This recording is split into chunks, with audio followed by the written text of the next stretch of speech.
Hi everyone, my name is Anish Kumar और बात करेंगे आज हम एक कफ़ एंड कोल्ड की मेडिसिन के बारे में। तो जानते हैं, इस टैबलेट का नाम है कोफ्रेश NF।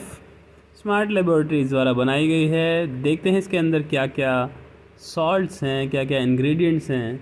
पैरासीटामोल के अलावा इसमें फिनाइल फेरीन हाइड्रोक्लोराइड, इसके अलावा ग्वाइफेंसिन और एम्ब्रोक्सोल हाइड्रोक्लोराइड, इसके अलावा सेट्रिजिन डाई हाइड्रोक्लोराइड है इसके अंदर। तो ये सब चीज़ें इसमें डली हुई हैं जो कि कफ़ एंड कोल्ड और हल्का सा फीवर भी होगा तो उसमें भी ये काफ़ी ज़्यादा हेल्पफुल होगी।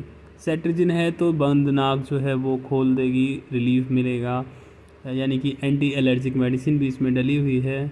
और भी तरह की प्रॉब्लम्स जैसे कि जुकाम के अलावा हल्के फुल्की खराश में